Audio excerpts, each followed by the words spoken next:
Greetings to you again in the name of our Lord Jesus Christ. So this morning we want to pick up from where we left last Sunday. Last Sunday we saw how the people of God had the promise, but they did not realize it was a process that they had to go through to inherit that promise. கடந்த வாரத்தில் நாம் பார்த்தோம் எப்படி இஸ்ரவேல் ஜனங்களுக்கு தேவன் ஒரு வாக்குத்தத்தம் கொடுத்திருந்தார். அந்த வாக்குத்தத்தத்தை பெற்றுக்கொள்வது அது ஒரு தொடர் நிகழ்வு என்பதை அவர்கள் மறந்திருந்தார்கள். It's like God told them, I'll give you what it takes for you to inherit the promise, but I want you to fight and take what is rightfully yours. உங்களுக்கென்று வைக்கப்பட்டிருக்கிற அந்த வாக்குத்தத்தத்துக்கு நீங்க சுதந்திரிப்பதற்கான எல்லாவற்றையும் நான் உங்களுக்கு தருவேன், ஆனால் நீங்கள் அதை நன்றாக அதை நீங்கள் தான் சுதந்திரித்துக் கொள்ள வேண்டும் என்று கூறினார். It wasn't going to happen overnight for the people of God. அது ஒரே இரவுல தேவ ஜனங்களுக்கு அது நடக்காது. It was a long journey that they had to go treading on the land that God had prepared for them. அந்த கானான் தேசத்துக்குள்ளாய் செல்வதற்கு அவர்களுக்கு அது ஒரு நீண்ட பிரயாணமாய் இருந்தது. அதை கடந்து செல்ல வேண்டியவர்களாய் இருந்தார்கள். It's a process. அது ஒரு தொடர் நிகழ்வு. And so it is for all of us as we wait to see the fulfillment of God's plan for our lives. It's a process. நம்முடைய வாழ்க்கையிலும் அதே போலதான் கர்த்தருடைய வாக்குத்தத்தங்கள் நிறைவேறும்படியாய் காத்திருக்கிற நமக்கும் அது ஒரு தொடர் நிகழ்வாக தான் இருக்கிறது. A victorious Christian life is all about taking the ground little by little. ஒரு வெற்றியுள்ள கிறிஸ்தவ வாழ்க்கை நாம் வாழ வேண்டும் என்றால் நமக்கு முன்பாக இருக்கிற வாக்குத்தத்தப்பட்ட தேசத்தை நாம் கொஞ்சம் கொஞ்சமாக சுதந்திரிக்க வேண்டும். It's like the old song that goes like this, little by little we take the ground. கொஞ்சம் கொஞ்சமாக நமக்கு முன்பாக இருக்கிற இடத்தை நாங்கள் கைப்பற்றுகிறோம் என்று ஒரு பழைய பாடல் உண்டு. Every prayer is a powerful weapon. As we pray, as we praise, as we dig deeper into the things of God, we keep moving into the plan of God. நாம் துதிக்க நாம் ஜெபிக்க கர்த்தருடைய காரியத்தில் இன்னுமாய் ஆழ்ந்து செல்ல நாம் கொஞ்சம் கொஞ்சமாக அந்த வாக்குத்தத்தத்தை நோக்கி நாம் சென்று கொண்டே இருக்கிறோம். That's how the word of God for the people of God was for. He told them that he would drive out the enemies little by little. தேவ ஜனங்களுக்கும் அன்று தேவனானவர் அப்படிதான் வாக்கு பண்ணி இருந்தார். அவர்களுக்கு விரோதமாய் வருகிறவர்களை கொஞ்சம் கொஞ்சமாக நான் வெளியேற்றுவேன் என்று கூறினார். There is this divine operation and there is this human cooperation. கர்த்தருடைய பங்கும் இருக்கிறது, அது மனிதர்களுடைய பங்கும் அங்க இருக்கிறது. It's like God telling us, I will supply you with what you need to fight the battle, but I want you to fight the battle.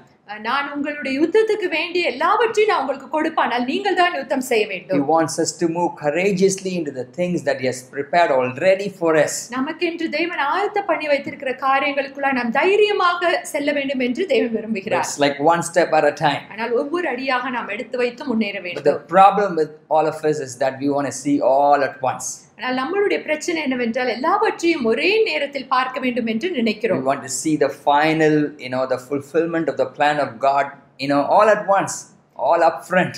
கர்த்தர் வைத்திருக்கிற எல்லா காரியங்களையும் முன்பாகவே நாம் பார்க்க வேண்டும் என்று நாம் நினைக்கிறோம். That's what happened to the people of God. கர்த்தருடைய ஜனங்களுக்கும் அப்படிதான் நடந்தது. Because when we try to see all together at once, what happens? We don't really see the final picture, but we see only the problems that we have to encounter on the way to inheriting the promises of God. நாம் எல்லாவற்றையும் ஒரே நேரத்துல பார்க்க வேண்டும் என்று நாம் நினைக்கும் பொழுது என்ன நடக்கிறது தெரியுமா? நாம் இறுதியான படத்தை பார்க்காமல் அதற்கு முன்பாக இருக்கிற எல்லா பிரச்சனைகளையுமே நாம் பார்த்து விடுகிறோம். Yes, we just see the problems or the challenges to the promise.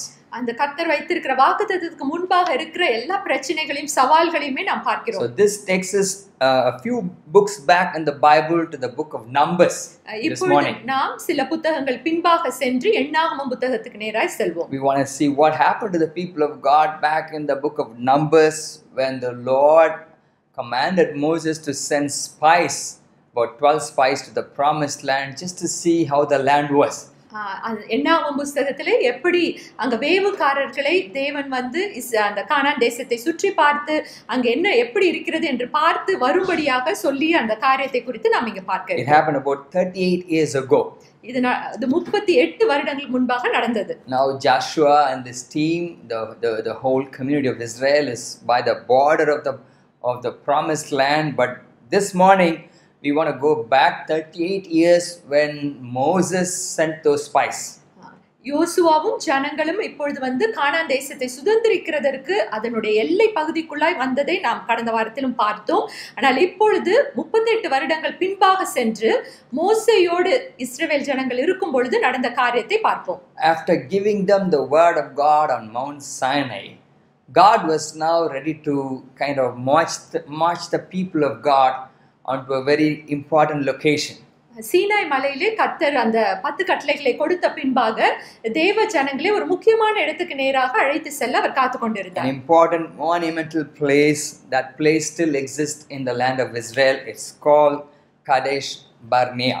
இஸ்ரவேல் தேசத்தில் அந்த இடம் இன்னும் இருக்கிறது. அது ஒரு முக்கியத்துவம் வாய்ந்த ஒரு இடமாக இருக்கிறது. அந்த இடத்தை தமிழில் காதேஸ் என்று அழைக்கிறோம். In Numbers chapter 13 we can see how God had led them to the borders of the promised land already 38 years ago. 38 வருடங்களுக்கு முன்பாகவே நாம் பார்த்தால் தேவ ஜனங்களை ஆண்டவர் வந்து அந்த எல்லை பகுதிகளுக்குள்ளாய் கொண்டு வந்து விட்டார். So God commanded Moses to send out those 12 spies from 12 tribes to spy out the land.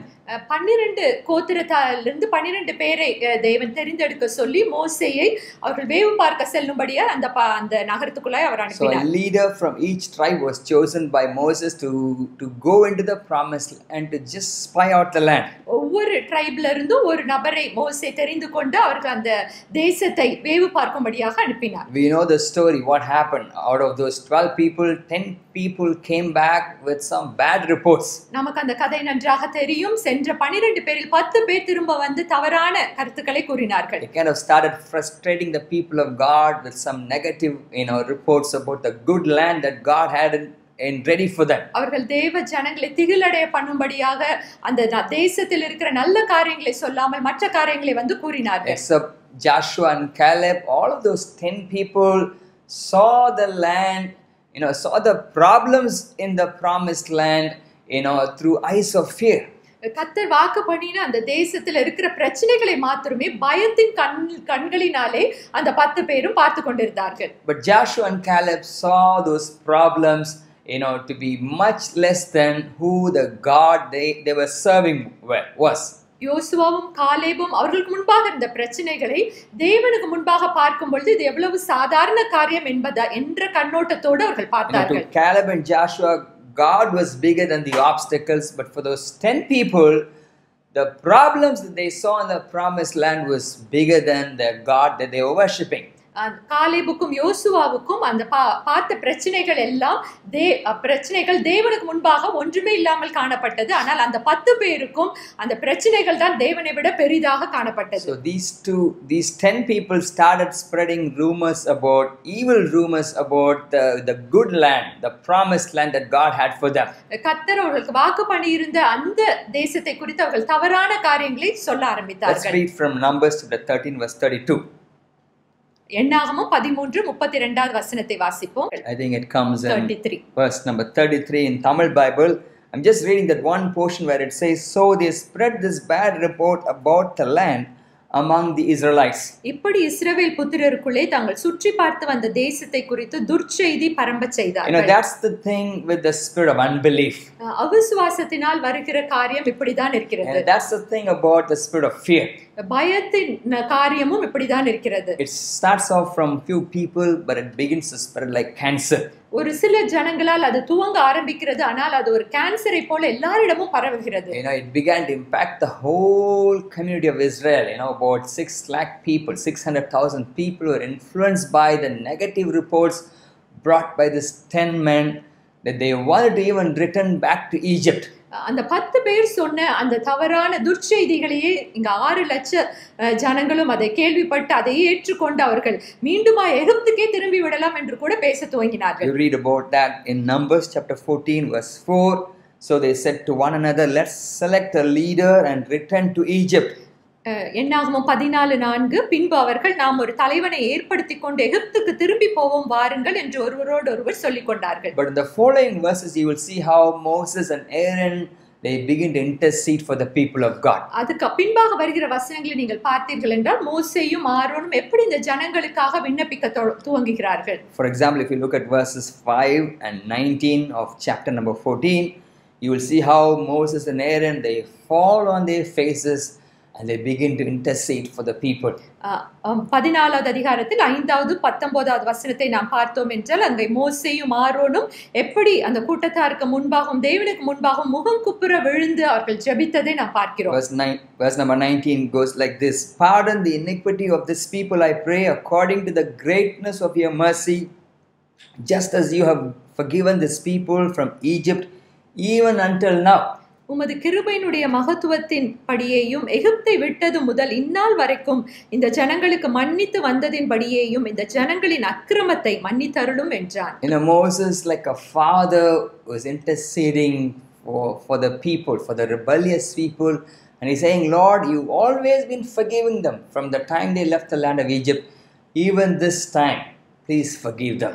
மோசே ஒரு தகப்பனுடைய இருதயத்தை பெற்றிருந்த மோசே இந்த இடத்தில் பிள்ளைகளுக்காக அவன் ஜெபிக்கிறதை போல இங்கு ஜெபிக்கிறதை நாம் பார்ப்போம். எகிப்திலிருந்து வந்த முதற்கொண்டு தேவனே இவர்களை நீர் மன்னித்து கொண்டேதானே இருந்தீர், இப்பொழுதும் நீர் மன்னியும் என்று அவர் ஜெபிக்கிறார். Verse 20 goes like this: And the Lord said, I have pardoned according to your word. 20வது வசனம், அப்பொழுது கர்த்தர் உன் வார்த்தையின்படியே மன்னித்தேன் என்றார். I have forgiven them because you prayed and interceded like a father.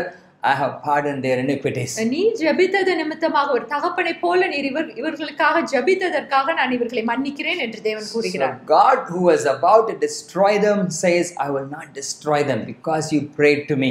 கர்த்தர் அங்க அந்த ஜனங்களை அழிக்க நினைத்து கொண்டிருந்த பொழுது மோசே ஜெபித்தது நிமித்தம் அங்க அவர் அதை அழிக்காமல் இருக்கிறேன் என்று கூறுகிறார். If you go on to read Numbers chapter 14 verses 22 to 23, என்னாகமம் 14 22 23 வாசிப்போம். Where God says, because all these men who have seen my glory and the signs which I did in Egypt and in the wilderness, and have put me to the test now these 10 times, and have not heeded my voice, they certainly shall not see the land of which I swore to their fathers, nor shall any of those who rejected me see it. என் மகிமையும் நான் எகிப்திலும் வனாந்திரத்திலும் செய்த என் அடையாளங்களையும் கண்டிருந்தும் என் சத்தத்துக்கு செவி கொடாமல் இதனோட 10 முறை என்னை பரீட்சை பார்த்த மனிதரில் ஒருவரும் அவர்கள் பிதாக்களுக்கு நான் ஆணையிட்டு கொடுத்த தேசத்தை காண மாட்டார்கள், எனக்கு கோபம் உண்டாக்கினவர்களில் ஒருவரும் அதை காண மாட்டார்கள். God was very clear about what he was going to do with these people. கர்த்தர் இந்த ஜனங்களை கொண்டு என்ன செய்ய போகிறார் என்பதில் அவர் தெளிவாக இருந்தார். Because of their rebellion at this place called Kadesh Barnea, God said, this generation will be forbidden from entering the land that I had promised them. இந்த காதேஸ் என்ற இந்த இடத்திலே அவர்கள் பண்ணின இந்த முரட்டாட்டத்தின் நிமித்தம் கர்த்தர் தெளிவாக கூறினார், இதுல இருக்கிற இந்த ஜனங்கள் இவர்கள் நான் வாக்கு பண்ணின தேசத்துக்குள்ளாய் நுழைய மாட்டார்கள். Of course God forgave their sins. அவர்களுடைய பாவத்தை அவர் மன்னித்தார். Their sins were forgiven. அவர்களுடைய பாவங்கள் மன்னிக்கப்பட்டது. But there were still consequences for their sins. ஆனால் அந்த பாவங்களுக்கு ஒரு விளைவு இருந்தது. Of course those were not consequences that they had to live through all eternity. அவர்கள் நித்தியமாய் அந்த விளைவுகளில் வாழ வேண்டிய அவசியம் இல்லை. But those were consequences that they had to live for the rest of their lifetime on earth. இந்த பூமியில் வாழுகிற மீதியான நாட்களிலே அந்த விளைவுகளை அவர்கள் சந்திக்க வேண்டியதா இருந்தது. What am I trying to say through that? இதுல இருந்து நான் என்ன சொல்ல வருகிறேன் என்றால், they just did not reach all what God had prepared for them. கர்த்தர் அவர்களுக்கு வாக்கு பண்ணியிருந்ததை முழுவதுமாக அவர்கள் அடையாமல் போய்விட்டார்கள். During their earthly journey, they did not live up to the maximum potential that they could have lived because they rebelled against God.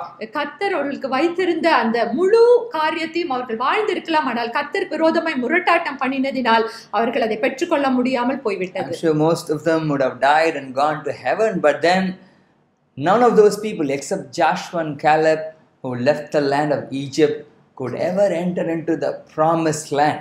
What God had intended for them, the destiny that God had for them, they missed achieving it during their earthly journey. இந்த பூமியில் வாழ்ந்த நாட்களில் இந்த ஜனங்கள் எல்லாரும் ஒருவேளை பரலோகத்துக்கு போயிருப்பார்கள், ஆனால் கர்த்தர் அவர்களுக்கு வாக்கு பண்ணியிருந்த அந்த தேசத்தை சுதந்திரிக்கும்படியாய் காலேபும் யோசுவாவையும் தவிர அந்த தலைமுறையினர் ஒருவருமே அந்த தேசத்தை சுதந்திரிக்கவில்லை. They failed to inherit the promise that God had for them. கர்த்தர் அவர்களுக்கு வைத்திருந்த அந்த வாக்கு தத்தத்தை அதை சுதந்திரிக்க மறுத்துவிட்டார்கள். When I say inheriting the promise of God, I mean the overarching plan of God for each one's life.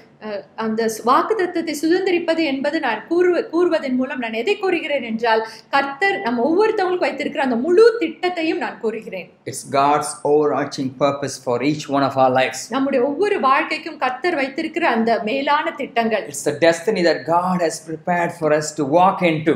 அந்த நமக்காக வைத்திருக்கிற அந்த லெக்கை தான் நான் கூறுகிறேன். It's not just a promise about some future events that we dream about or we want to see them happen. நம்முடைய வாழ்க்கையில எதிர்காலத்தில் நடக்க வேண்டிய ஒரு சில காரியங்களை குறித்து மாத்திரம் நான் இங்க சொல்லவில்லை. It's not just about our promotion and job or about the kind of person that we want to marry or the kind of housing that we want to have.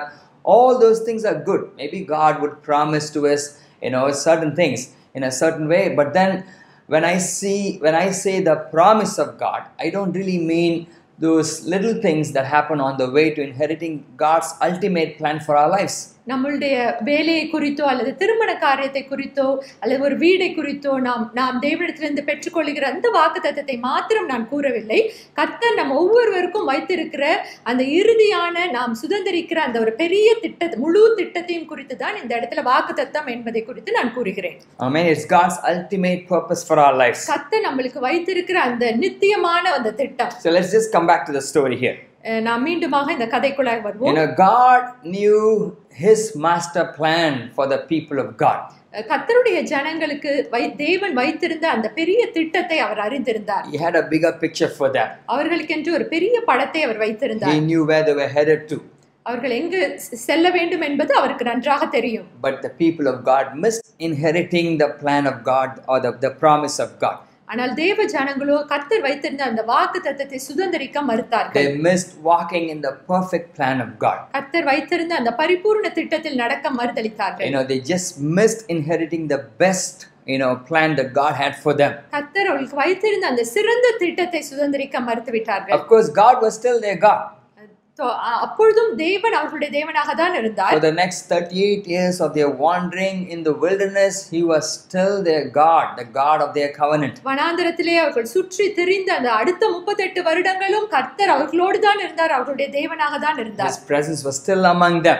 அவருடைய பிரசன்னம் அவர்கள் மத்தியில் இருந்தது. If you read from Deuteronomy chapter 29 verse 5, உபாகமம் 29:5 வசனத்தை வாசிப்போம். You will see how their clothes did not wear out. அவர்களுடைய ஆடைகள் அங்க பழையதாக ஆகவே இல்லை என்று பார்க்கிறோம்.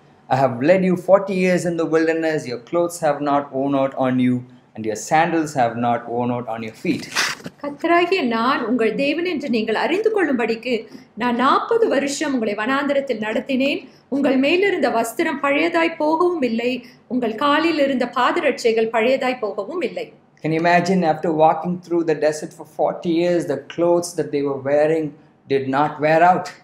கொஞ்சம் சிந்தித்து பாருங்கள். 40 வருடங்கள் அவர்கள் வனாந்தரத்தில் நடந்த பின்பும் அவர்கள் அணிந்திருந்த ஆடைகளானது பழையதாகவும் இல்லையா? The sandals were not worn out. பாதரட்சைகளும் பழையதாகவில்லை. That's how supernaturally God was taking care of them. அப்படிதான் அதிசய விதமாக கர்த்தர் அவர்களை நடத்தி வந்தார். Despite the fact that they were not walking in the perfect plan of God, they were simply wandering away from the ultimate purposes of God.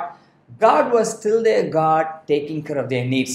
அவர்கள் தேவன் வைத்திருந்த அந்த பரிபூர்ண திட்டத்தை விட்டு விலகி அந்த வனாந்தரத்தில் அவர்கள் சுற்றி திரிந்து கொண்டிருந்தும் கர்த்தர் தொடர்ந்து அவர்கள் தேவனாக தான் இருந்தார். அவருடைய தேவைகளை சந்தித்துக் கொண்டே தான் வந்தார். He cared for them so meticulously well that they didn't even have to buy a new pair of shoes. ஒரு சிறு காரியம் முதல் கர்த்தர் அவர்களை அவ்வளவாக பாதுகாத்து தேவைகளை சந்தித்துக் கொண்டு வந்திருந்தார். அவர்கள் புதிதாக ஒரு செருப்பு கூட அவர்கள் வாங்க வேண்டியதா நிலை வரவில்லை. The sandals that they wore looked brand new every day. ஒவ்வொரு நாளும் அவர்கள் போட்டிருந்த பாதரட்சைகள் புதிதாகவே இருந்தது. So God was supernaturally among them, providing for their needs. கர்த்தர் அவர்கள் மத்தியில் ஒரு அதிசய விதமாக இருந்து செயலாற்றி கொண்டிருந்தார். He was still his covenant God. And the people of God were still his covenant people. அந்த தேவ ஜனங்கள் அவர்களோடு உடன்படிக்கை பண்ணியிருந்த தேவனாகவே அவர் இருந்தார். God kept providing for them. கர்த்தர் அவர்களை போஷித்து வந்தார். But they never entered the promised land. ஆனாலும் அவர்களால் கர்த்தர் வைத்திருந்த அந்த வாக்குத்தத்தம் பண்ணப்பட்ட தேசத்துக்குள்ளாய் நுழைய முடியவில்லை. They never entered into the fullness of what God had for them. கர்த்தர் அவர்களுக்கு வைத்திருந்த அந்த நிறைவான ஆசீர்வாதத்தை அவர்கள் பெற்றுக்கொள்ளாமல் போய்விட்டார்கள். So this place Kadesh Barnea was a place of complaining and rebellious behavior against God. இந்த காதேஸ் என்ற இடம் எதை காண்பிக்கிறது என்றால் அந்த இடத்தில் தேவ ஜனங்களுடைய முரட்டாட்டத்தையும் கர்த்தருக்கு விரோதமாக அவர்கள் செய்த காரியங்களும் அந்த இடத்தில் நாம் பார்க்கிறோம். It's a place of unbelief. அந்த இடத்தில் ஒரு அவிசுவாசம் நிறைந்த ஒரு இடமாக இருந்தது. I think there are about 10 places in the Old Testament this name Kadesh Barnea is mentioned. பழைய ஏற்பாட்டிலே 10 இடங்களில் இந்த காதேஸ் என்ற இந்த இடத்தை குறித்து நாம் பார்க்கிறோம். And some notable events have taken place in this place. அந்த இடத்தில் சில முக்கியமான காரியங்களும் நடந்திருக்கிறது. Moses' sister Miriam died there. மோசேயினுடைய சகோதரியான மிரியாம் அந்த இடத்தில் தான் மரித்தார்கள். We read about that in Numbers chapter 20 verse 1.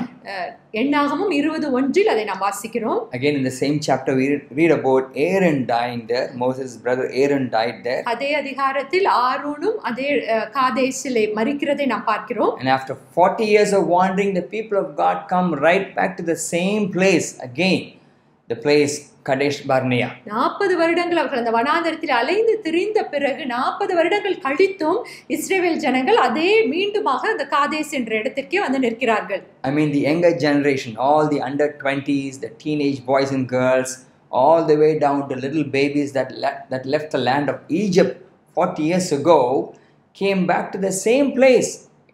38 years ago, their parents rebelled against God.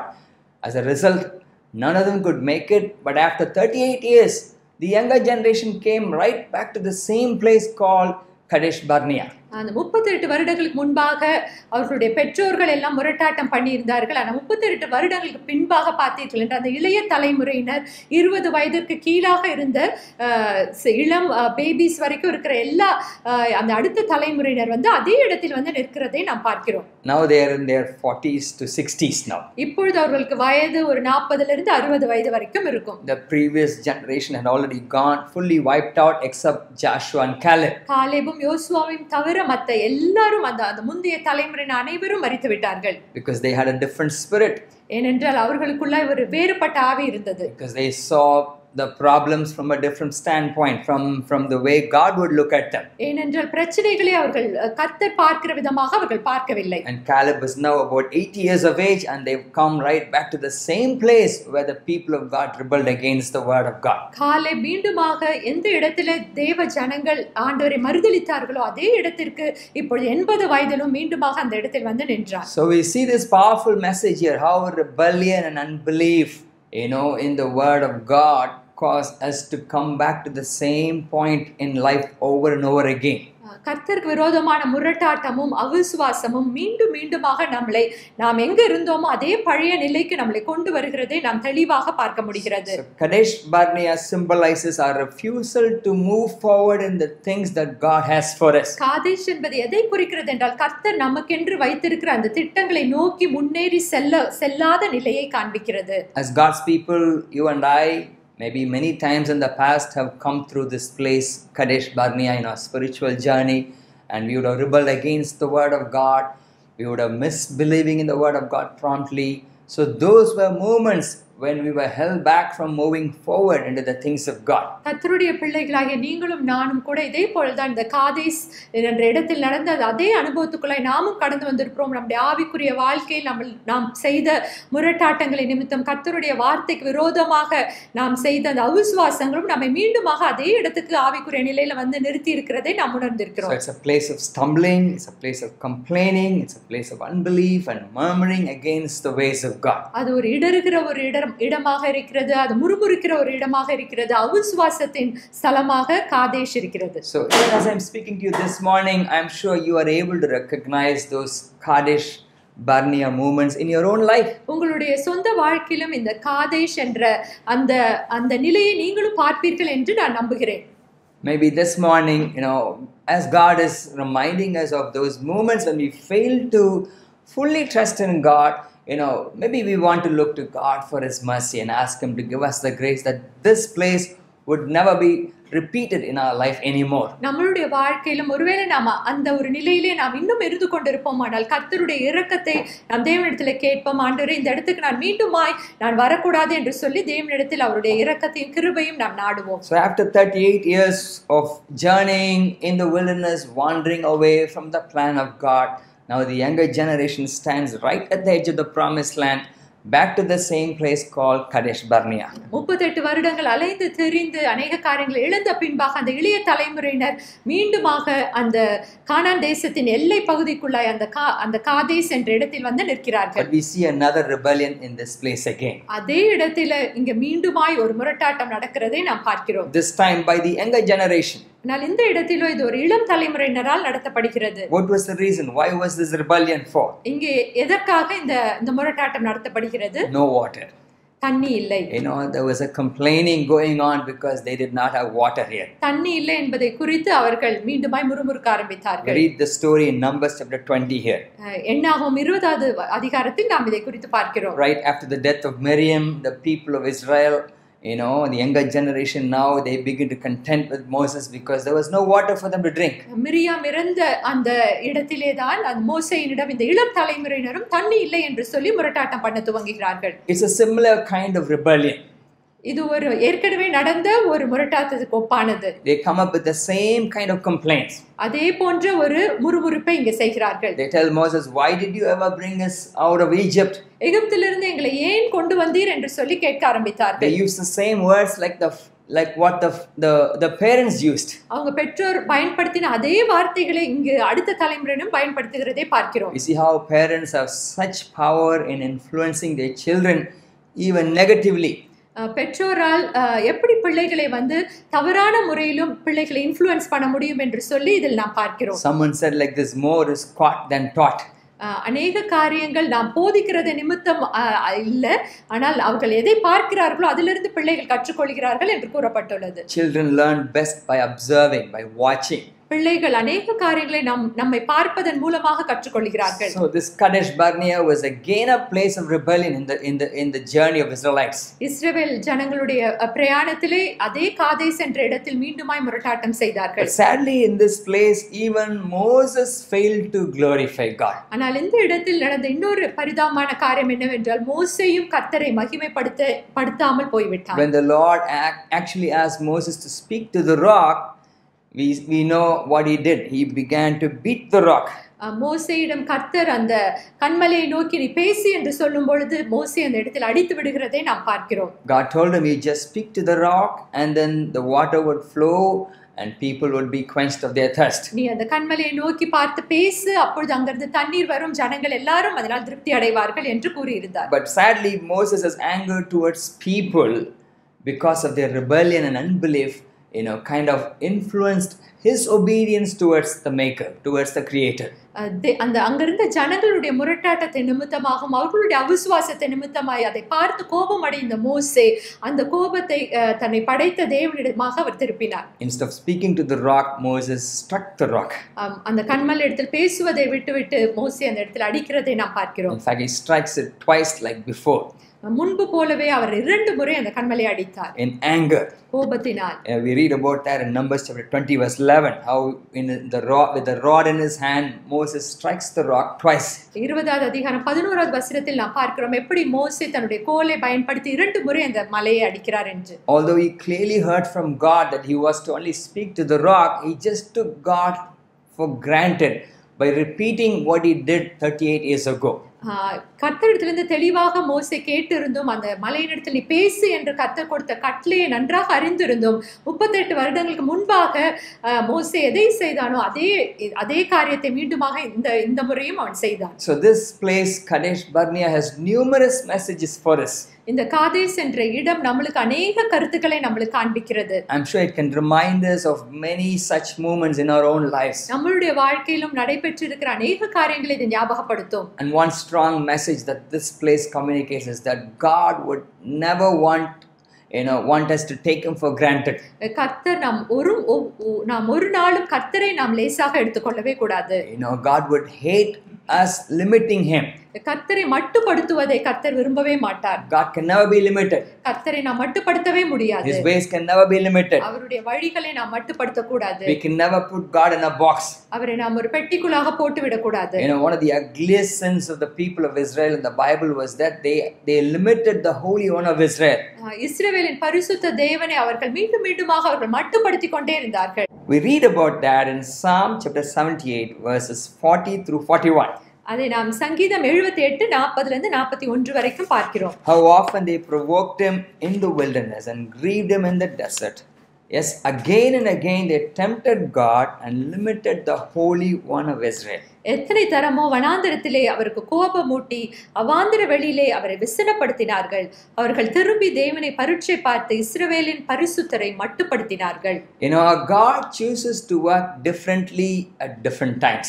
நம்முடைய தேவன் ஒவ்வொரு முறையும் அவர் வித்தியாசமாக கிரியை செய்ய விரும்புகிற தேவன். His ways can never be limited. அவருடைய வழிகளை நாம் மட்டுப்படுத்தவே முடியாது. We cannot try to work out a formula and say this is how God always works. நாம் ஒரு நல்ல ஒரு ஃபார்முலா எழுதி இப்படிதான் கர்த்தர் வேலை செய்கிறார் என்று கூறவே முடியாது. You know, God has his own mysterious ways of working out his plans differently at different times. ஒவ்வொரு முறையும் கர்த்தர் வித்தியாசமான முறையில் தம்முடைய காரியங்களை அவர் நடப்பித்துக் கொண்டே இருப்பார். That's why it is so important for us to listen to God each time. அதனால்தான் ஒவ்வொரு முறையும் நாம் கர்த்தருடைய சத்தத்தை கேட்பது அவசியமாக இருக்கிறது. It could be the same old thing that we are doing again, but then this time maybe God wants us to work differently. So that's the reason he wants us to come to his place where we can listen to the voice of God.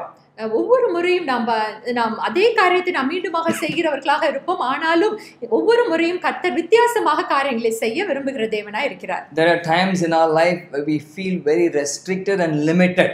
சில வேளைகளில் நாம் ரொம்ப குறைவான காரியங்களை பெற்றிருப்பது போல நாம் உணர்வோம். We feel restricted in our resources. நம்மளுடைய பொருட்களில் நாம் குறைவானதை வைத்திருக்கிறவர்களாக நாம் உணர்வோம். We see lack all around us. நம்மளை சுற்றி பொருளாதார குறைவுகளை நாம் பார்ப்போம். But that's the time God would speak about expanding. அந்த வேளைகளில் தான் கர்த்தர் வந்து விரிவடைகிறதை குறித்து பேசுவார். God would speak to us about lengthening our setup. கர்த்தர் அப்பொழுதுதான் நம்மளுடைய விரிவாக்கத்தை குறித்து பேசிக் கொண்டிருப்பார். You know, I want us to look at a command that God gives to the people of Israel in Isaiah. இஸ்ரவேல் ஜனங்களுக்கு ஏசாயா புத்தகத்தில் கர்த்தர் கொடுத்த ஒரு கட்டளையை நாம் பார்ப்போம். It's a passage that I so dearly love in Isaiah chapter 54 verses 1 through 4. ஏசாயா 55வது அதிகாரம் 1 முதல் 4 வசனங்கள். Sing, O barren, you who have not borne, break forth into singing and cry aloud, you who have not labored with child, for more are the children of the desolate than the children of the married woman, says the Lord. Enlarge the place of your tent, and let them stretch out the curtains of your dwellings. Do not spare, lengthen your cords, and strengthen your stakes, for you shall expand to the right and to the left, for your descendants will inherit the nations, and make the desolate cities inhabited. Do not fear, for you will not be ashamed, neither be discouraged, for you will not be put to shame, for you will forget the shame of your youth, and will not remember the reproach of your widowhood anymore. ஏசாயா 54வது அதிகாரம் 1 முதல் 4 வசனங்கள். பிள்ளை பெறாத மலடியே மகிழ்ந்து பாடு, கற்ப வேதனைப்படாதவளே கம்பீரமாய் பாடி ஆனந்த சத்தமிடு.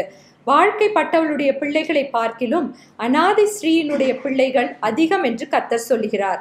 உன் கூடாரத்தின் இடத்தை விசாலமாக்கு, உன் வாசஸ்தலங்களின் திரைகள் விரிவாகட்டும். தடை செய்யாதே, உன் கயிறுகளை நீளமாக்கி உன் முளைகளை உறுதிப்படுத்து.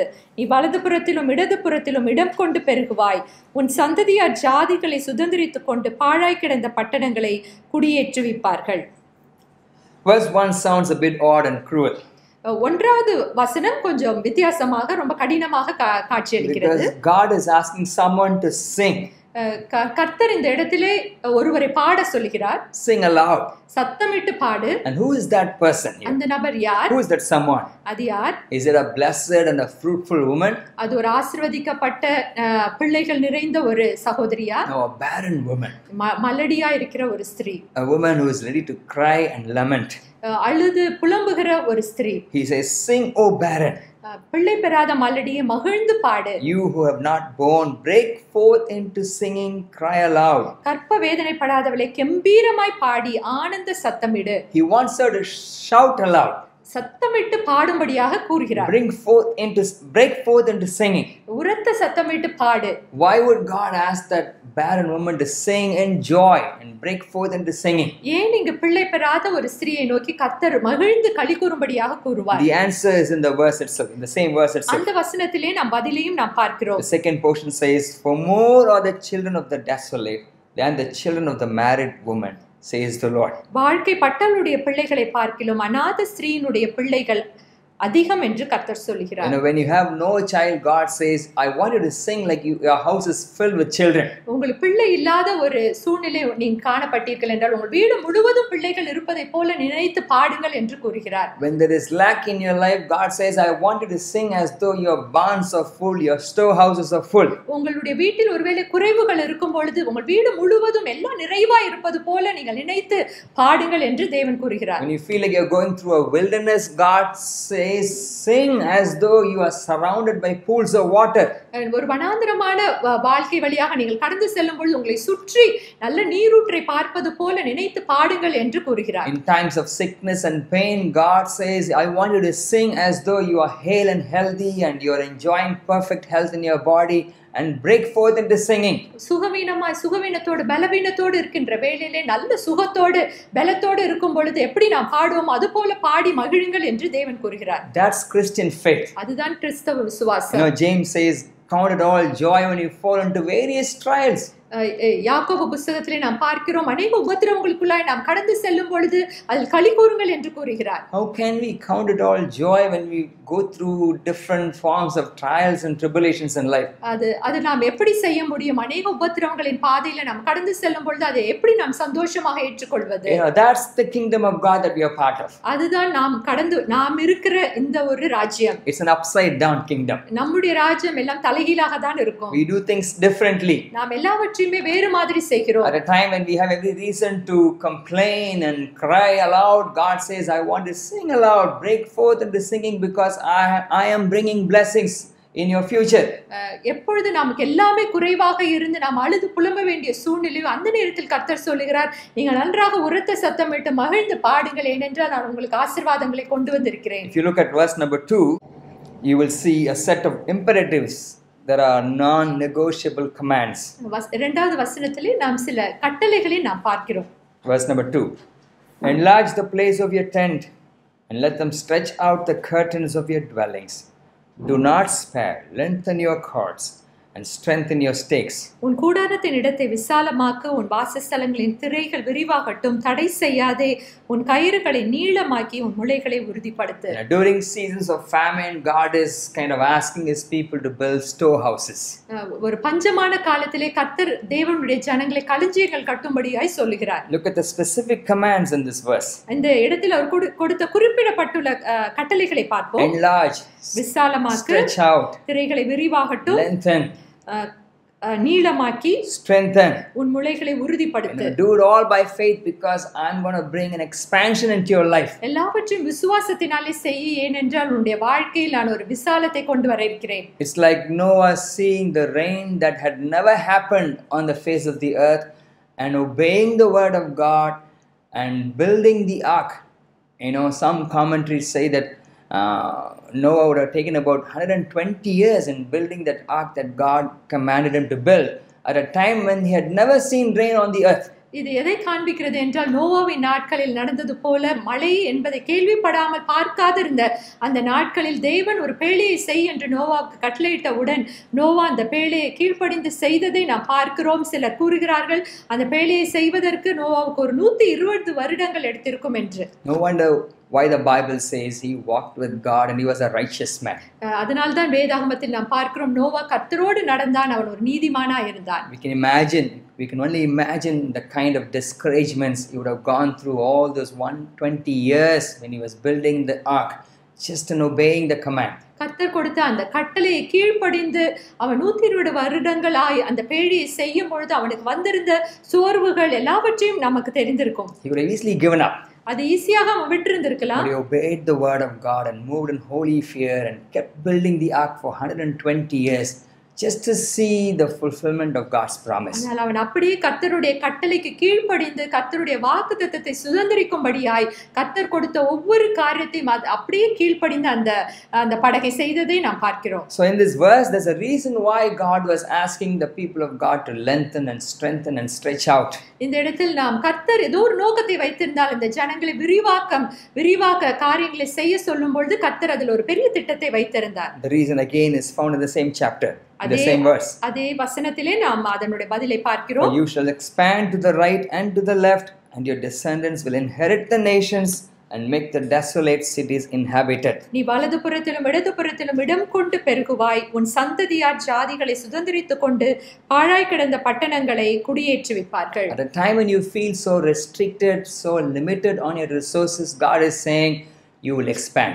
நம்மளுடைய எல்லா காரியத்தில் நாம் குறைவுபட்டு நம்முடைய பொருளாதாரத்தில் குறைவுபட்டு காணப்படுகிற அந்த வேளையிலே கர்த்தர் கூறுகிறார் எல்லாவற்றையும் நீ விரிவாக்க என்று. You will expand to the right and to the left. வலதுபுறத்திலும் இடதுபுறத்திலும் பெருகுவாய் என்று கர்த்தர் கூறுகிறார். So believe in my word about your future and keep doing what I'm commanding you to do today.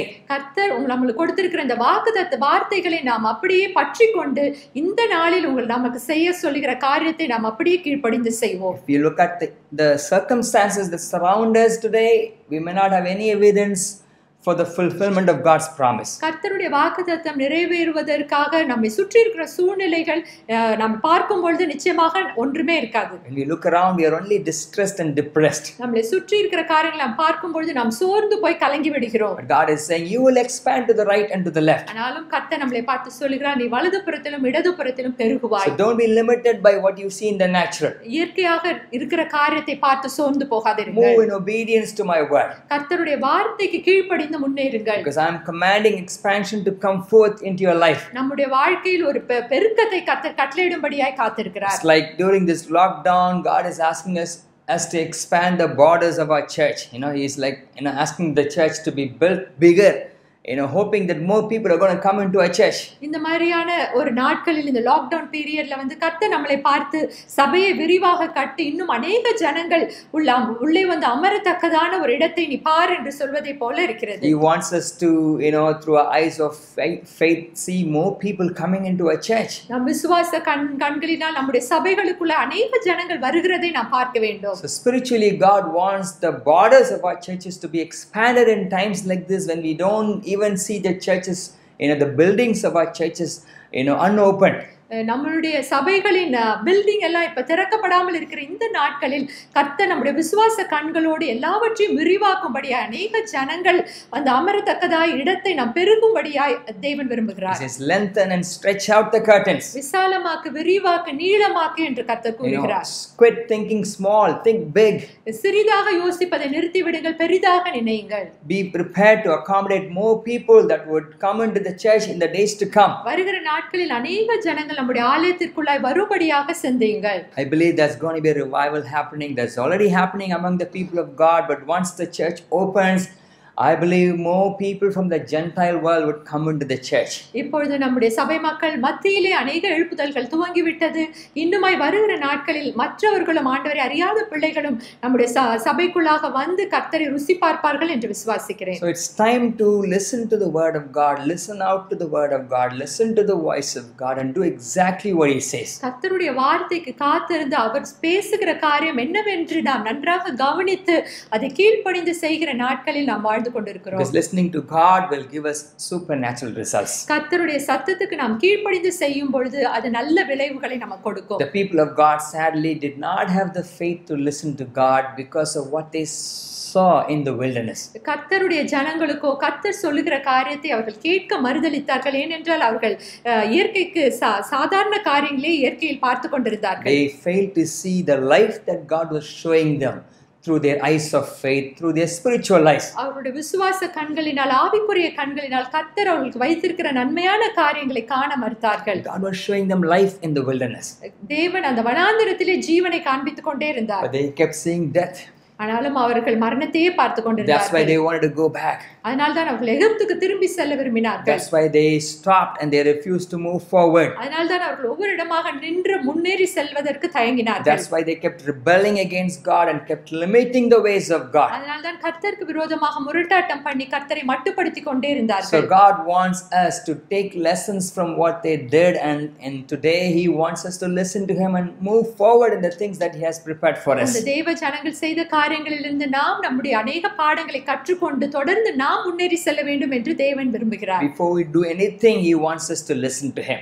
நாம் எந்த காரியத்தையும் செய்வதற்கு முன்பாக அவருடைய சத்தத்தை நாம் கேட்க வேண்டும். It could be something that we've already done before. We are so used to doing before, but even for that, God wants us to go to Him and listen to Him. நாம் ஏற்கனவே செய்த காரியமாக இருக்கும், அதை நாம் அடிக்கடி நாம் செய்திருப்போம். அந்த காரியத்தில் கூட நாம் கர்த்தரிடத்திற்கு சென்று அவருடைய ஆலோசனை நாம் பெற்றுக்கொள்ள வேண்டும் என்று தான் தேவன் விரும்புகிறார். Because when we fail to listen to God, we can even take God for granted like Moses did. நாம் கர்த்தருடைய சத்தத்துக்கு கீழ்ப்படியாமல் செல்லுகிற வேளையில, அதை கேட்காமல் இருக்கிற வேளையில நாம் கூட மோசேயை போல கர்த்தரை நாம் லகுவாக எடுத்துக்கொள்ள முடியும். Because Moses' anger against the people of God kind of distracted him from obeying the word of God clearly.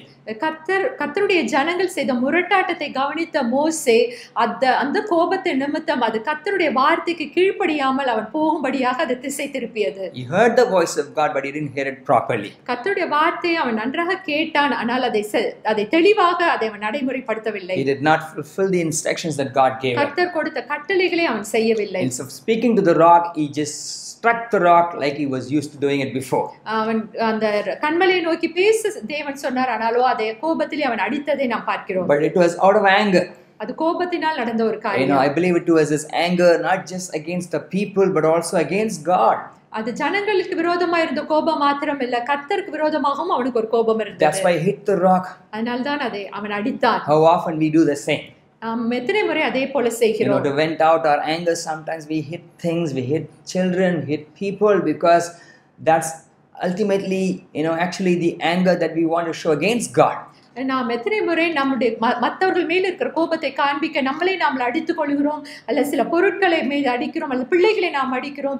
அதெல்லாம் ஏன் நாம் செய்கிறோம் என்றால் கர்த்தர் மேல் இருக்கிற அந்த கோபத்தையும் வெறுப்பையும் நாம் காண்பிக்கிறோம். Of course, striking the rock for the first time had a very powerful redemptive picture that God was trying to paint back in the book of Exodus.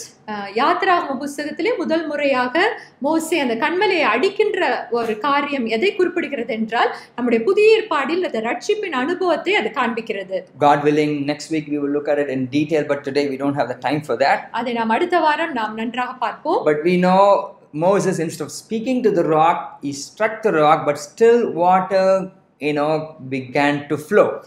மோசே இந்த இரண்டாவது முறையாக செய்யும் பொழுது அந்த மலையினிடத்தில் பேசாமல் அவன் அடித்ததை நாம் பார்த்தோம், ஆனாலும் அந்த நேரத்திலும் தண்ணீர் வெளியே வந்தது. Why should water come when Moses disobeyed God?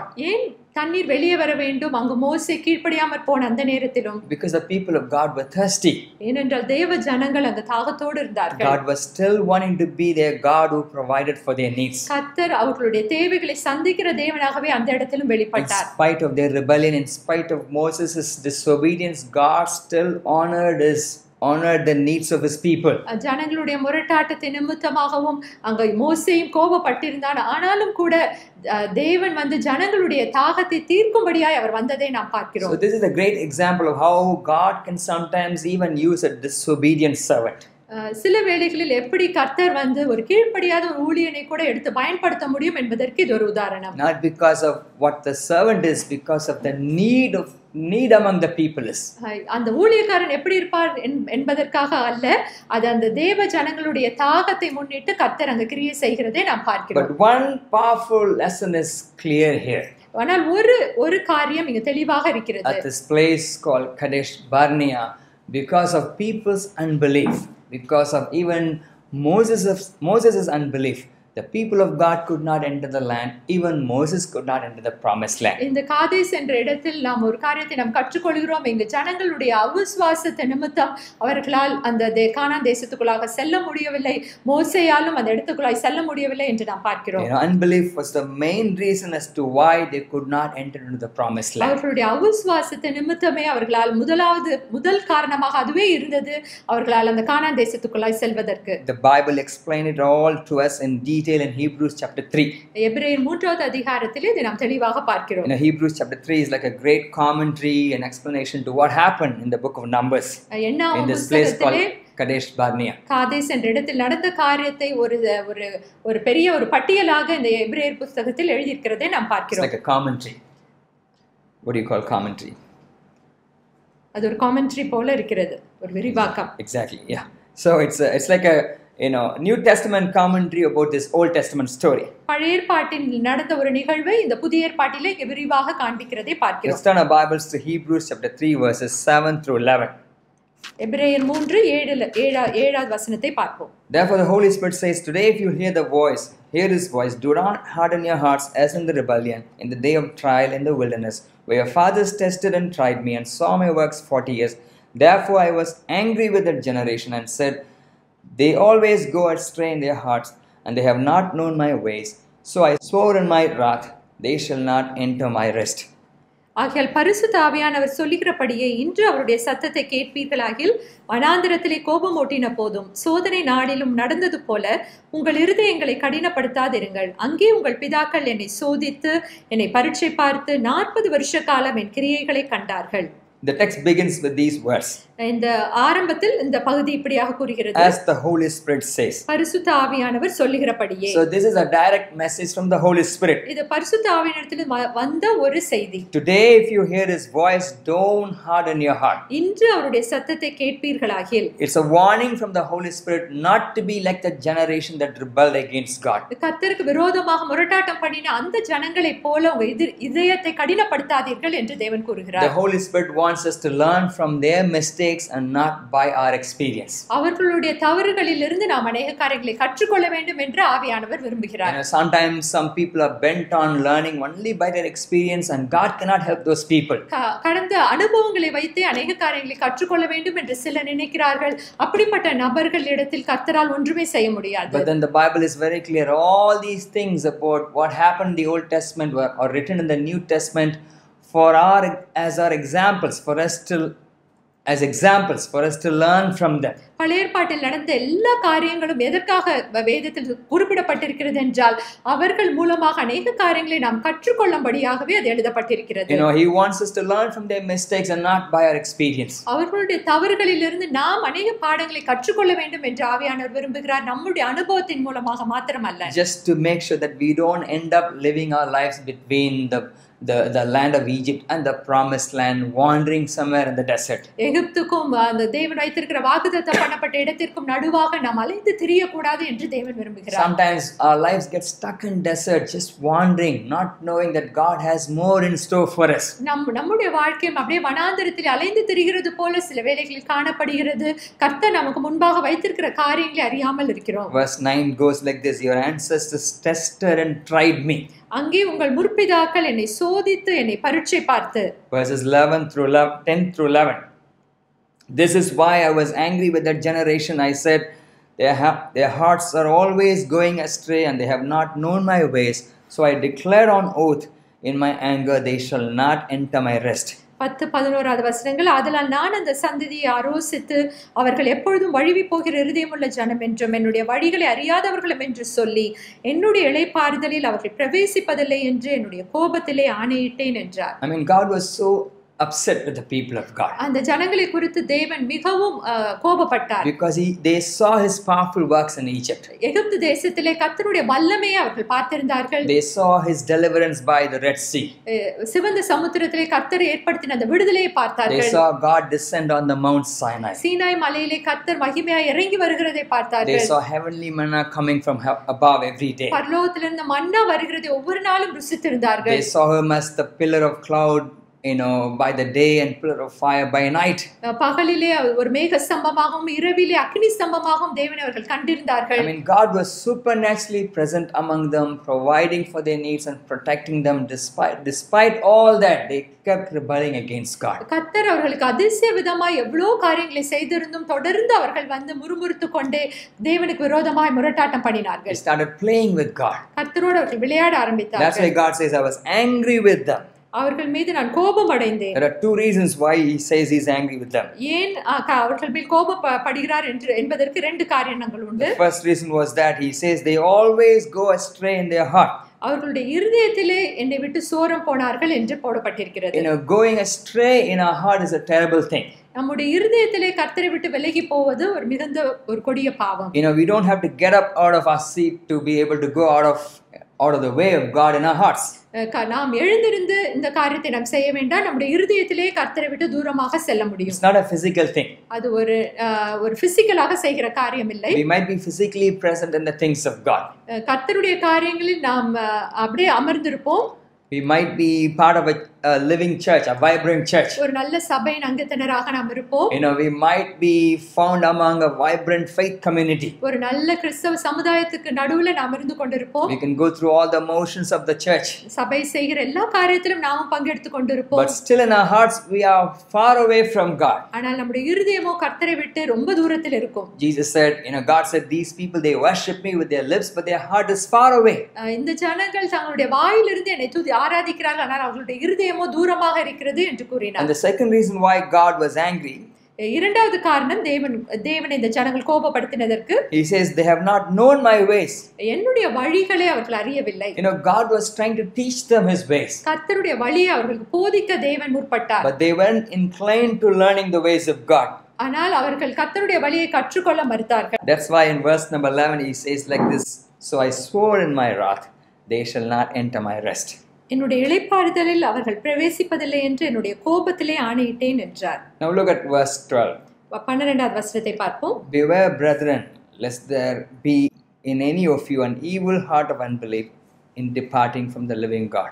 சகோதரரை, ஜீவனுள்ள தேவனை விட்டு விலகுவதற்கு ஏதுவான அவிசுவாசமுள்ள பொல்லாத இருதயம் உங்களில் ஒருவனுக்குள்ளும் இராதபடிக்கு நீங்கள் எச்சரிக்கையா இருங்கள். An evil heart of unbelief. அவிசுவாசமுள்ள பொல்லாத இருதயம். It was that one reason, one strong reason why they could not enter the promised land. இந்த ஒரு பெரிய ஒரு காரணத்தினால் தான் அவர்களால் அந்த வாக்குத்தத்தம் பண்ணப்பட்ட தேசத்துக்குள்ளாய் செல்ல முடியவில்லை. According to this verse, unbelief is the greatest evil on planet Earth. அவிசுவாசம் என்பதுதான் ஒரு பெரிய பாவமாக இந்த உலகத்தில் இருக்கிறது. Unbelief in Jesus Christ is the greatest sin. இயேசு கிறிஸ்துவின் மேல் விசுவாசம் இல்லாமல் இருப்பதுதான் ஒரு பெரிய பாவம். Because it causes us to depart from the ways of God. அது கர்த்தருடைய வழிகளிலிருந்து நம்மை பிரிக்கிறது. Hebrews chapter 11 verse 6 goes like this. God says, without faith it is impossible to please God.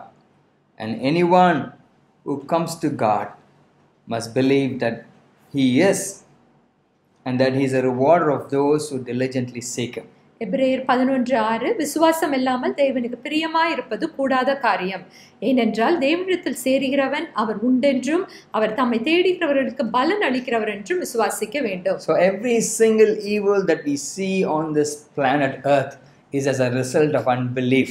இந்த உலகத்தில் நாம் பார்க்கிற अनेक பாவங்கள் அதற்கு மூல காரணம் என்னவென்றால் அவிசுவாசம். Every evil that we see has at its root this unbelief in God. கர்த்தர் மேல் இருக்கிற அந்த அவிசுவாசம் தான் எல்லா பாவங்களுக்கும் மூல காரணமாய் இருக்கிறது. Every rebellion that we do against God, every act of disobedience that we do against God has at its root this unbelief in God. கர்த்தருக்கு விரோதமாய் நாம் செய்கிற முரட்டாட்டம், கர்த்தருக்கு விரோதமாய் நாம் முறுமுறுக்கிற காரியங்கள் எல்லாவற்றிற்கும் அடித்தளத்தை நாம் பார்த்தோம் என்றால் அங்கு தேவனை விசுவாசிக்காத காரியம் இருக்கிறது. And God shows us His ways and He wants us to move forward, and we refuse to move forward, we doubt His ways. We must understand at the bottom of everything that we refuse to do is unbelief in God. கர்த்தர் நமக்கு வைத்திருக்கிற காரியங்களில் முன்னேறி செல்லாமல் நாம் செய்கிற ஒவ்வொரு தவறான காரியங்களுக்கும் அடித்தளத்தில் இந்த அவிசுவாசம் இருக்கிறதை நாம் உணர்ந்து கொள்ள வேண்டும். That's why the writer of Hebrews says, without faith it is impossible to be pleasing to God. அதனால் தான் எபிரேய புத்தகத்தை எழுதினவர் இப்படியாய் கூறுகிறார், விசுவாசம் இல்லாமல் தேவனுக்கு பிரியமாய் இருப்பது கூடாத காரியம். So be it your business or your work or your marriage or your ministry, anything where we fail to obey God, we must understand unbelief is the bottom line. நம்மளுடைய பிசினஸாக இருக்கலாம், வேலையாக இருக்கலாம், திருமண காரியங்களாக இருக்கலாம், எந்த ஒரு காரியத்திலுமே நாம் தேவனுக்கு விரோதமாய் சில காரியங்களை நாம் கீழ்ப்படியாமல் செய்யும் பொழுது நாம் உணர்ந்து கொள்ள வேண்டிய காரியம் என்னவென்றால் அதற்கு அடித்தளத்தில் இந்த அவிசுவாசம் தான் காரணம் என்று. It's a matter of questioning God's wisdom for over our lives. கர்த்தருடைய ஞானத்தையே கேள்வி கேட்பது போல இந்த காரியம் இருக்கிறது. It's a matter of questioning God's good plans for our lives. கர்த்தர் நமக்கு வைத்திருக்கிற நல்ல திட்டங்களே நாம் கேள்வி கேட்பது. We must always understand that God has His best for us. கர்த்தர் நமக்கு எப்பொழுதுமே சிறந்ததை வைத்திருக்கிறார் என்பதை நாம் உணர்ந்து கொள்ள வேண்டும். So when God shows us His plans concerning our future and we refuse to move in that direction, we are just simply expressing our unbelief by saying, Lord, I don't believe in what you have for me. கர்த்தர் நம்மளுடைய எதிர்காலத்தை நம்மளுக்கு காண்பித்து இந்த வழியிலே நடந்து வர வேண்டும் என்று நம்மளோடு இடைப்படும் பொழுது அதற்கு நாம் கீழ்ப்படியாமல் வேறு வழியாக நாம் செல்வோம் என்றால் அது எதை காண்பிக்கிறது என்றால் கர்த்தர் நம்மளுக்கு வைத்திருக்கிற திட்டங்களில் நம்மளுக்கு இருக்கிற அந்த அவிசுவாசத்தை தான். We must understand every time we harden our hearts like the people of Israel and refuse to believe in His good plans, we may not lose our salvation, but we lose God's best for our lives. நாம் கூட இஸ்ரவேல் ஜனங்களைப் போல நாம் கர்த்தரை நம்பி அவருடைய வழிகளில் செல்வதை நாம் எப்படி இழந்து விடுகிறோம் என்றால் அவருடைய உண்மைகளில் நாம் நம்பிக்கை வைக்காமல் இருக்கும் பொழுது. By delaying, sometimes we miss God's best for our lives. நம்மளுடைய சிறந்ததை நாம் எப்பொழுது இழக்கிறோம் என்றால் சில நேரத்தில் காலம் தாழ்த்துவது கூட நாம் இழந்து விடுகிறோம். Like for the people of God, the Israelites, it was supposed to be a 11-day journey, but because of their unbelief, it became a 40 years of wandering. 11 நாட்களிலே அடைந்து செல்ல வேண்டிய அந்த தேசத்தை அவர்கள் 40 வருடம் அலைந்து திரிகிறவர்களாக மாறினார்கள். Unbelief wanted them to go back. அவிசுவாசம் மீண்டுமாய் திரும்பி போக செய்தது. Unbelief wanted them to wander in the plan of God, away from the plan of God. அவிசுவாசமானது கர்த்தருடைய திட்டத்திலிருந்து அவர்களை அலைந்து திரிய செய்தது. So let's come back to the place Kadesh Barnea before we close. அந்த இடத்திற்கு நாம் கடந்து வருவோம். We know it marks so many unfortunate events in the Bible. அந்த இடத்தில் अनेक சில மோசமான காரியங்கள் நடந்தது. But we must also understand this place is also a border to the promise of God. கர்த்தருடைய அந்த வாக்குத்தத்த தேசத்துக்கு செல்லுகிற இடத்திற்கான ஒரு எல்லையாக இந்த காதேஸ் இருந்தது. So this Kadesh Barnea in our life where we are tempted to rebel or disobey God, we must understand could be a place, could be a border to inheriting the promises of God. கர்த்தர் நமக்கு வைத்திருக்கிற अनेक ஆசீர்வாதங்களை சுதந்தரிப்பதன் எல்லை பகுதியாக இந்த காதேஸ் இருக்கிறது என்பதை நாம் உணர்ந்து கொள்ள வேண்டும். அந்த இடத்தில் நாம் अनेक முரட்டாட்டங்களும் கேள்விகளும் வருகிற அந்த இடம்தான் கர்த்தர் நமக்கு வைத்திருக்கிற ஆசீர்வாதங்களை சுதந்தரிப்பதன் எல்லை என்பதை நாம் அறிந்து கொள்ள வேண்டும். The devil is very cunning. ஏன்னா பிசாசானவன் ரொம்ப ஜாக்கிரதையா இருக்கிறான். Very subtle. அவன் அப்படியே வருகிறான். Often just before the miracle happens, just before the breakthrough happens, he wants us to quit. நாம் அந்த ஒரு அற்புதம் நடப்பதற்கு முன்பாக நாம் எப்படியாவது பின்வாங்கி போக வேண்டும் என்று சத்துரு நினைக்கிறான். He wants us to rebel and wander away from God's best. கர்த்தருடைய பெஸ்டான காரியத்தை நாம் பெற்றுக்கொள்வதிலிருந்து நாம் முறுமுறுத்து திரும்பி வந்துவிட வேண்டும் என்று நினைக்கிறான். Sadly, at this place, the people of Israel, even Moses lost the privilege of entering the promised land. இந்த இடத்தில் தான் இஸ்ரவேல் ஜனங்களும் மோசேயும் கூட அந்த கானான் தேசத்துக்குள் செல்லுகிற அந்த அனுபவத்தை இழந்து விட்டார். So these things were written as examples for us that we may learn from their experience and not by our experience. இந்த காரியங்கள் எல்லாம் எதற்கு எழுதப்பட்டிருக்கிறது என்றால் அவர்களுடைய அனுபவங்கள் மூலமாக நாம் கற்றுக்கொள்ள வேண்டும் என்பதற்காக தான். நம் அனுபவத்தில் தான் நாம் கற்றுக்கொள்ள வேண்டும் என்று நாம் நினைக்க கூடாது. If some of us are bent on learning things by our own experience, even God cannot help. நம்முடைய அனுபவித்து தான் நான் இதனை கற்றுக்கொள்ள வேண்டும் என்று நினைப்பவர்களுக்கு கர்த்தரால் கூட உதவி செய்ய முடியாது. So this place Kadesh Barnea can be a place where our unbelief can swing in two extremes. நம்மளுடைய அவிசுவாசமானது ரெண்டு பக்கங்களுக்கு செல்லக்கூடிய ஒரு இடமாக காதேஸ் இருக்கிறது. It's a place where we refuse to trust in God by believing what God says He can do. கர்த்தர் நான் செய்ய நினைக்கிற காரியங்கள் இன்னவென்று அவர் நம்மளோடு சொல்லுவதை நாம் விசுவாசியாமல் போவது இந்த காதேஸ் என்ற இடத்தை குறிப்பிடுகிறது. Let me say that again. It's a place where we refuse to trust God that He is able to do what He says He can do. கர்த்தர் நான் சொல்லுகிறதை செய்வேன் என்று நமக்கு சொல்லி இருக்கிற அந்த காரியத்தின் மேல் நாம் விசுவாசத்தை வைக்காமல் போவது. It's also a place where we fail to trust God by doing what we are supposed to be doing.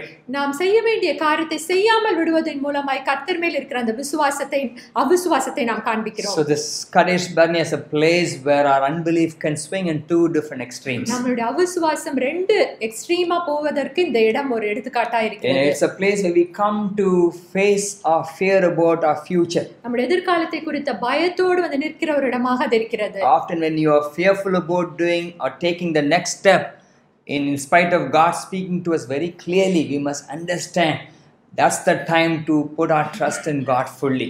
நாம் கர்த்தர் நம்மளுக்கு பேசி நம்மளோட இடைப்பட்ட பொழுதும் அடுத்த அடி எடுத்து நம்முடைய எதிர்காலத்தை நோக்கி நாம் செல்ல நாம் பயப்படுகிற அந்த வேளையில் தான் நாம் ஒன்றை சிந்திக்க வேண்டும். இதுதான் கர்த்தர் எனக்கு வைத்திருக்கிற வழி என்று நாம் நிச்சயித்துக் கொள்ள வேண்டும். Because only our faith in God can defeat those fears. அந்த பயங்களை எல்லாம் நாம் தேவன் மேல் வைக்கிற விசுவாசம் தான் மேற்கொள்ள முடியும். Because every step the Lord guides us in to requires faith. நாம் எடுத்து வைக்க வேண்டிய ஒவ்வொரு அடியிலும் நாம் அது விசுவாசம் தேவைப்படுகிறது. Let me just read one more scripture. இன்னொரு வசனத்தை நான் வாசிக்கிறேன். Hebrews chapter 10 verses 38 through 39. Now the just shall live by faith, but if anyone draws back, my soul has no pleasure in him. But we are not of those who draw back to perdition, but of those who believe to the saving of the soul. எபிரேயர் 10:38-39 விசுவாசத்தினாலே நீதிமான் பிழைப்பான், பின்வாங்கி போவானானால் அவன் மேல் என் ஆத்துமா பிரியமாய் இராது என்கிறார். நாமோ கெட்டு போக பின்வாங்குகிறவர்களாய் இராமல் ஆத்துமா ஈடேற விசுவாசிக்கிறவர்களாய் இருக்கிறோம். So this morning maybe you are at that border. இந்த காலவெளியிலே ஒருவேளை நீங்கள் அந்த எல்லை வந்து நின்று கொண்டிருக்கிறவர்களாய் இருப்பீர்கள். You are standing at a place of decision making. ஒரு முடிவை செய்ய வேண்டிய ஒரு இடத்திற்கு வந்து நின்று கொண்டிருப்பீர்கள். How important for you to look to the future that God has for you. கர்த்தர் உங்களுக்கு வைத்திருக்கிற எதிர்காலத்தை நீங்கள் நோக்கி பார்க்க வேண்டும். Not with eyes of fear, but with eyes of faith. பயத்தின் கண்களோடு இல்ல, ஒரு விசுவாசத்தின் கண்களோடு பார்க்க வேண்டும். Knowing that God who has called you is faithful and he will go before you and he will make all the crooked paths straight. கர்த்தர் உங்களுக்கு முன்பாக சென்று கோணலானவைகள் எல்லாவற்றையும் செவ்வையாக்குவார் என்ற அந்த விசுவாச கண்களோடு நீங்கள் செல்ல வேண்டும். Because every step that we take in this journey matters.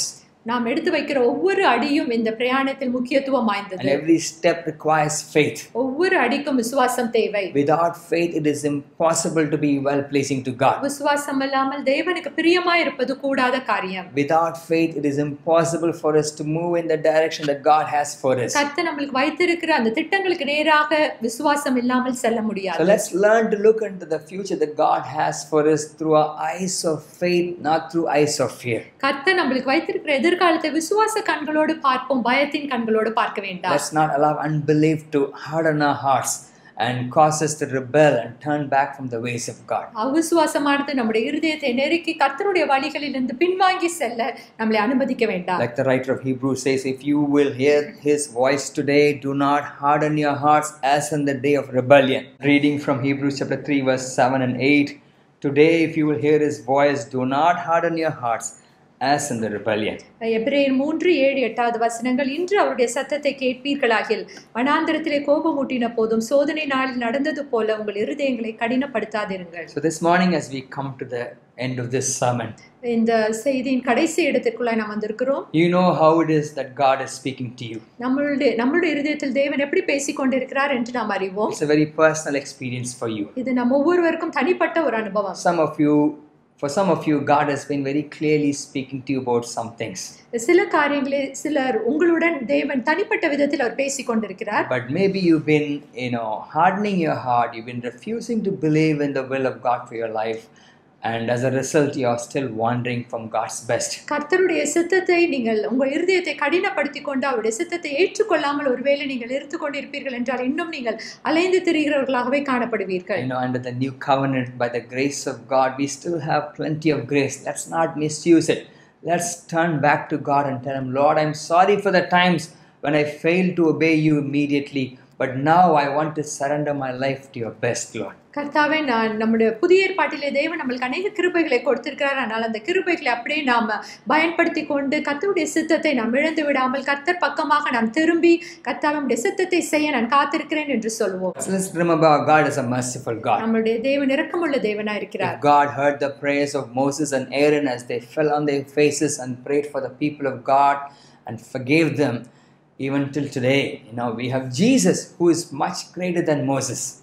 அன்றைக்கு மோசேயும் ஆரோனும் முகங்குப்புற விழுந்து ஜெபித்த பொழுது அவர்களுடைய விண்ணப்பத்தை கேட்டு இஸ்ரவேல் ஜனங்களை மன்னித்த தேவன் இன்றைக்கும் இயேசுவானவர் நம்மோடு இருந்து நமக்காக பரிந்து பேசிக் கொண்டிருக்கும் பொழுது நம்முடைய பாவங்களை மன்னிக்கிறார்.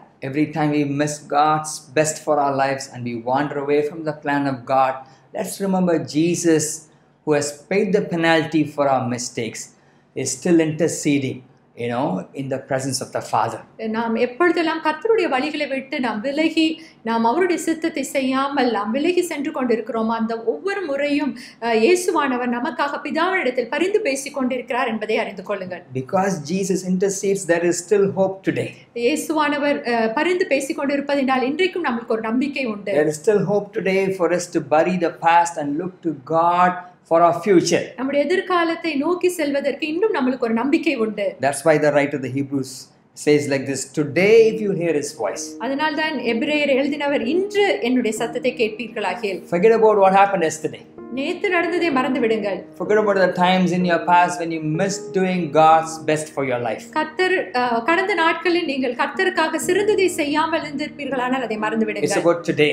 இன்றைக்கு. Today again if God speaks to you this morning. இந்த காலை வேளையிலே உங்களோடு மீண்டுமாய் தேவன் பேசிக் கொண்டிருப்பாரானால். God says do not harden your hearts as in the day of rebellion. உங்களுடைய இருதயத்தை மீண்டுமாய் நீங்கள் கடினப்படுத்தாதிருங்கள். If you are willing and obedient, நீங்கள் கீழ்ப்படிய நீங்கள் சித்தமுள்ளவர்களாய் இருப்பீர்களானால் you will still see my best. இன்னுமாய் நீங்கள் சிறந்ததை நீங்கள் பார்ப்பீர்கள். You will reap what I have prepared for you. உங்களுக்கென்று நான் ஆயத்தம் பண்ணி வைத்திருக்கிற காரியங்களை பெற்றுக்கொள்வீர்கள். As long as we have Jesus who is greater than Moses interceding for us, we have every hope to look into the future. Amen. இயேசுவானவர் நமக்காக விண்ணப்பித்துக் கொண்டிருக்கிறார்.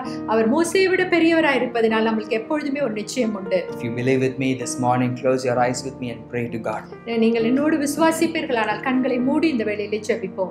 Loving and heavenly Father, அன்புள்ள தகப்பனே, we thank you for your good plans, Lord. ஆண்டவரே, எங்களுக்காக நீர் வைத்திருக்கிற நல்ல திட்டங்களுக்காக நன்றி. Lord, we thank you this morning, despite our failures in our past, you still have ways to prosper us, oh God. ஆண்டவரே, கடந்த நாட்களில் நாங்கள் எத்தனையோ முறை தவறி இருந்தோம். இன்னுமாய் நீர் எங்களை சிறந்த இடத்திற்கு செல்வதற்காக நீர் சித்தம் கொண்டிருக்கிறீர். In spite of the fact that in the past we've rebelled many times, Lord, even this morning you are still speaking to us, Lord. ஆண்டவரே, கடந்த நாட்களில் நாங்கள் எத்தனையோ முறை முரட்டாட்டம் செய்திருந்தோம். இன்னுமாய் நீர் எங்களோடு பேசிக் கொண்டிருக்கிறீர். Even as today you speak to us, help us not to harden our hearts anymore, God. ஆண்டவரே, இன்று எங்களோடு பேசிக் கொண்டிருக்கிற தேவனே, இனிமேலும் நாங்கள் எங்களுடைய இருதயத்தை கடினப்படுத்தாதபடி காத்துக்கொள்ளும். We know a lot of us are standing at this place called Kadesh Barnea in our own lives, Lord. ஆண்டவரே, எங்களுடைய வாழ்க்கையிலும் இந்த காதேஸ் என்ற இடத்திற்கு நாங்கள் வந்திருக்கிறோம். Let not this place be anymore be a place of rebellion or unbelief, Lord. ஆண்டவரே, இது மீண்டுமாய் ஒரு முரட்டாட்டம் உள்ள இடமாக, அவிசுவாசம் நிறைந்த இடமாக இருக்க வேண்டாம். Help us to know that this place or this place of decision making is a border to, Lord, the promise of God, Lord. ஆண்டவரே, கர்த்தர் வாக்கு பண்ணி வைத்திருக்கிற இடத்திற்கான எல்லைக்குள்ளாய் நாங்கள் வந்துவிட்டோம் என்ற நிச்சயத்தை எங்களுக்கு கொடுங்க. It's a border to our potential, oh God. ஆண்டவரே, எங்களுடைய சிறந்ததை செய்வதற்கான ஒரு எல்லைக்குள்ளாய் நாங்கள் வந்திருக்கிறோம். It's a border again to go back into the best that God has for us, oh God. கர்த்தருடைய சித்தத்திலும் நீர் எங்களுக்கு வைத்திருக்கிற சிறந்ததை சுதந்திரிப்பதன் எல்லைக்குள்ளாய் நாங்கள் வந்திருக்கிறோம். Help us not to delay our obedience anymore and end up wandering away from the plan of God again. ஆண்டவரே, நாங்கள் கீழ்ப்படியாமல் இன்னுமாய் சுற்றி திரியாமல் இருக்க உதவி செய்யும். We are not of those people who draw back in unbelief like the writer of the Hebrews says, but we are of those who move forward in faith, oh God. ஆண்டவரே, அவிசுவாசம் நிறைந்தவர்களாய் இல்லாமல் விசுவாசத்தோடு நாங்கள் முன்னேறி செல்ல உதவி செய்யும். Help us to keep marching into the plan that you have for us, oh God. ஆண்டவரே, நீர் எங்களுக்கு வைத்திருக்கிற திட்டங்களுக்குள்ளாய் நாங்கள் முன்னேறி மார்ச் பண்ணி செல்ல உதவி செய்யும். Help us to lengthen and strengthen and expand, Lord. ஆண்டவரே, நாங்கள் விரிவாக்கி நீளமாக்கி எல்லா இடத்தையும் விசாலமாக்க உதவி செய்யும். Because you have blessings prepared for us concerning our future, oh God. ஆண்டவரே, எதிர்காலத்தை குறித்து நீர் அநேக ஆசீர்வாதங்களை வைத்திருக்கிறீர். We thank you, Lord, because after this lockdown there's going to be a tremendous inpouring or outpouring of your blessings, oh God. ஆண்டவரே, இந்த லாக்டவுனுக்கு பின்பாக ஒரு பெரிய உம்முடைய ஆசீர்வாதம் எங்களுக்காய் காத்திருக்கிறது. We thank you for what you prepared for us, oh God. ஆண்டவரே, எங்களுக்காய் நீர் ஆயத்தம் பண்ணி வைத்திருக்கிற நன்மைகளுக்காக நன்றி. We see them through eyes of faith and we glorify your name, Lord. ஆண்டவரே, விசுவாச கண்களினால் பார்த்து நாங்கள் உம்மை மகிமைப்படுத்துகிறோம். We give you all the glory, Lord. உமக்கே எல்லா மகிமை கொடுக்கிறோம். In Jesus' name I pray. இயேசுவின் மூலம் பிதாவே. Amen. And may the grace of our Lord Jesus Christ, the love of the Father in heaven, the sweet abiding, Lord, strengthening, encouraging presence of the Holy Spirit rest and abide with us now and forevermore. Amen. God bless you. Have a wonderful week.